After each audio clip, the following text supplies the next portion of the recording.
Welcome to the channel. Thank you everyone for tuning in. Now in today's video I have the pleasure of reviewing a new release from Christopher Ward. Now if you guys are familiar with the military series which was launched back in 2019, you'll be pleased to hear they have now revamped the military collection, bringing you the military collection series 2. So out of the 4 release models, I requested one particular model so I can review it, and the model I went for was the C65 Crown. So before we get to the watch, let's give you a quick overview of the packaging. I'm sure many of you guys have seen the packaging. In case you haven't, I'll give you a brief run through. So you've got an outer cardboard sleeve which contains the inner box. Now the box is really well built, a cardboard manual with instructions.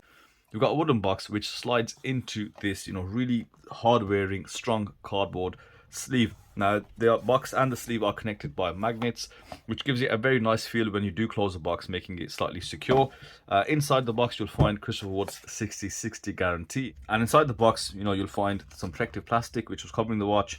I like a little cushion here, and then you've got some links which I've taken out as I've had the watch on for a couple of days, so I can review it fully.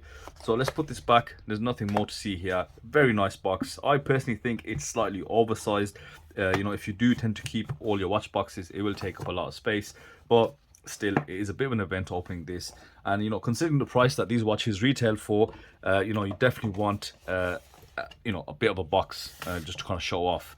So box aside, let's give you a quick look at the model that I've got. So this is the watch that I've received from Christopher Ward. This is the C65 Crown.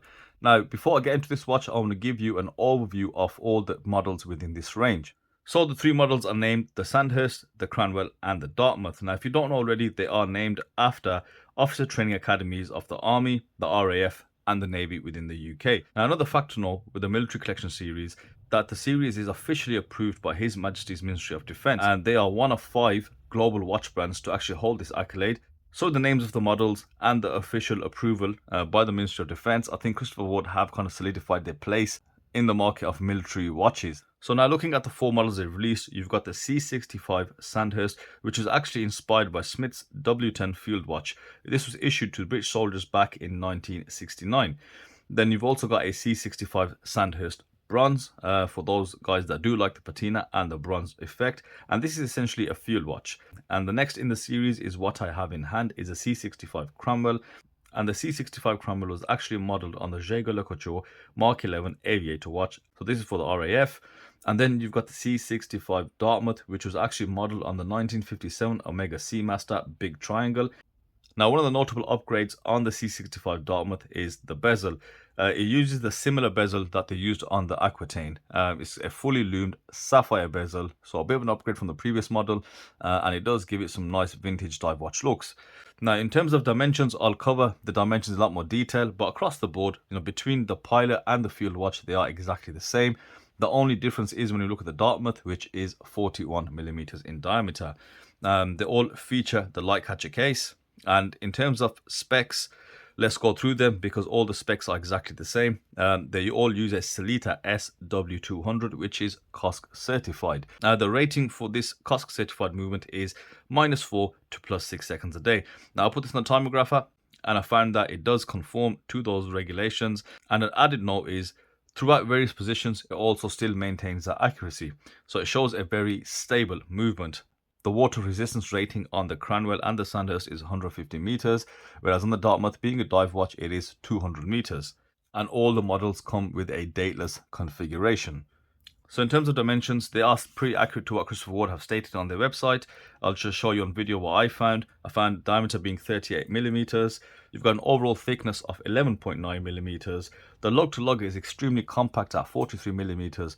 However, with the male end links, it goes up to 48mm, which still is compact considering the male end links. You've got a 7.4mm crown, and the overall weight of the watch with the bracelet is 133 grams, but that is with 4 links removed. The addition of 4 links would make it around 140 grams. You've got a 20mm lug width, and the bracelet does taper down to a 16mm at the clasp. The bracelet itself features solid end links, a solid 3-piece link design with screw-in links. You've got a milled clasp with a sliding on-the-go adjustment. Now, the starting price does vary amongst the 3 models as you'd expect, but we're looking at starting at £895, going up to £950 for the Dartmouth, for example. But you know, that will change depending on the strap option you go for, whether it's a bracelet or it's a leather strap or a canvas strap, whichever strap option they offer. So now we can bring it back to the C65 Crown and make it more about this particular model. So if you look at the previous model of the C65 Crown, you'll see that it was more like a Type A Flieger dial. Now with this new iteration, Christopher Ward have gone for this Type B Flieger dial, and therefore it includes all the traditional markings, and the dial layout is as you'd expect of a Type B Flieger.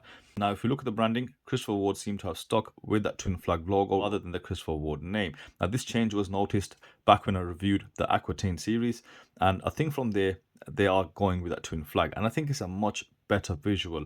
With all due respect, the Christopher Ward name is quite long, which does kind of get in the way. Now the handset has also been changed from the previous C65 Crown.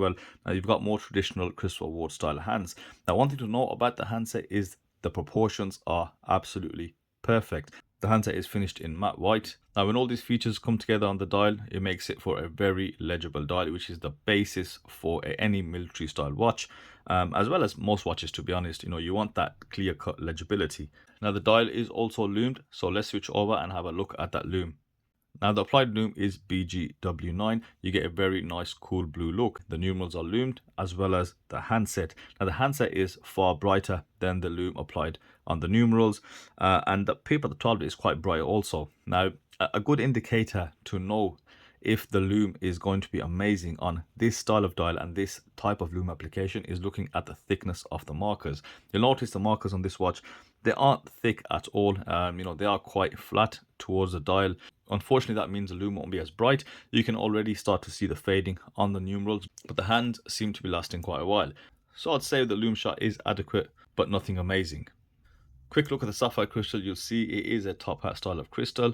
It does give the watch a more premium finish in terms of crystal used, and also a more vintage look. Now let's turn our attention to this fantastic case.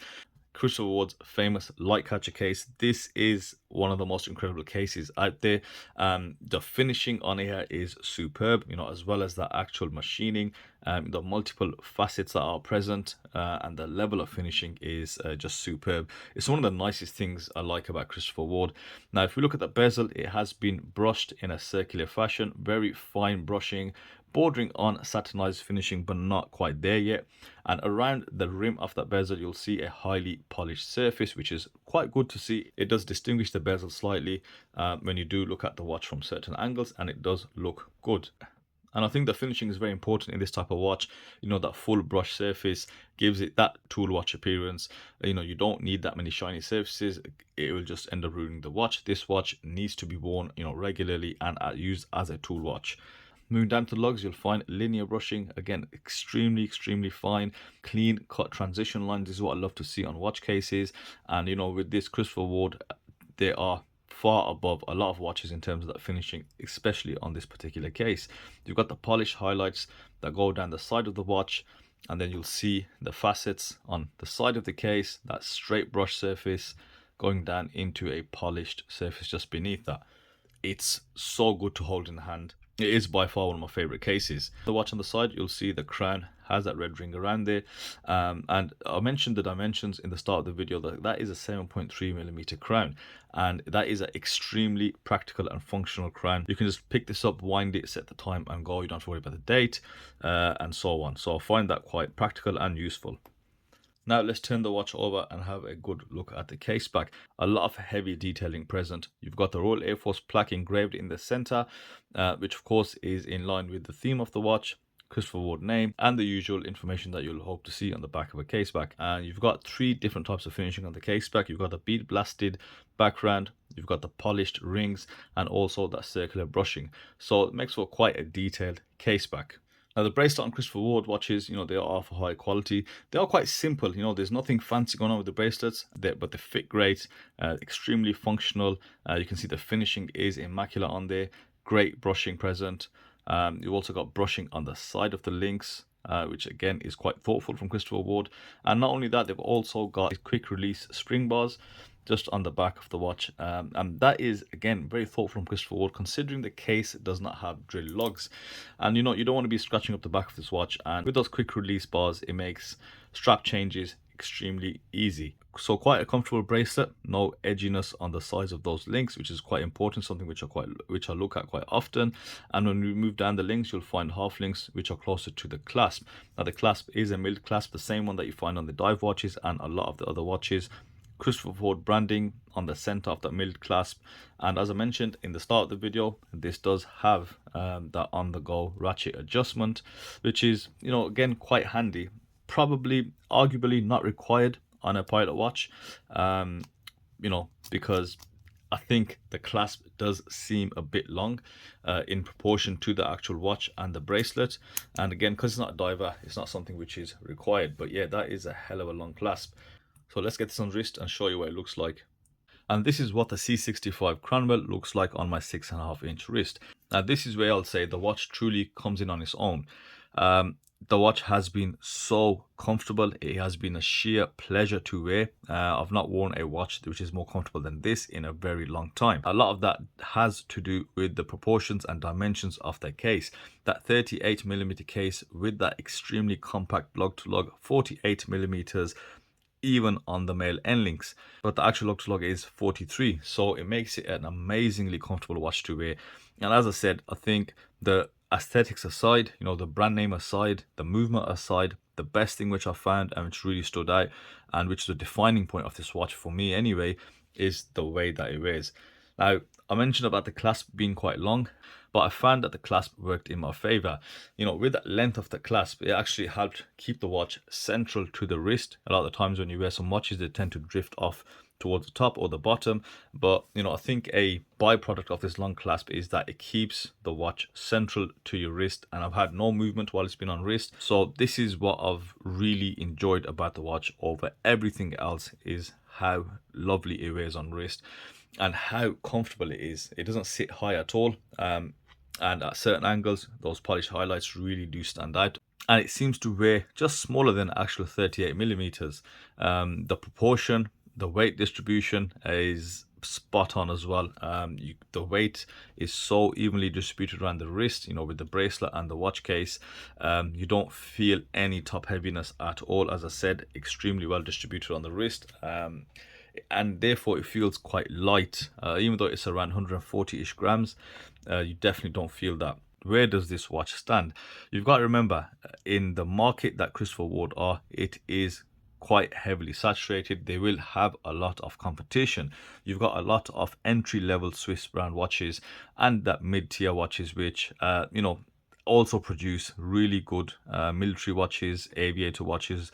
And with Christopher Ward being a, you know, sort of a new brand, you know, not having that heritage behind them, you know, may affect how this watch sells. Like I said, you can go to a much cheaper entry-level Swiss model.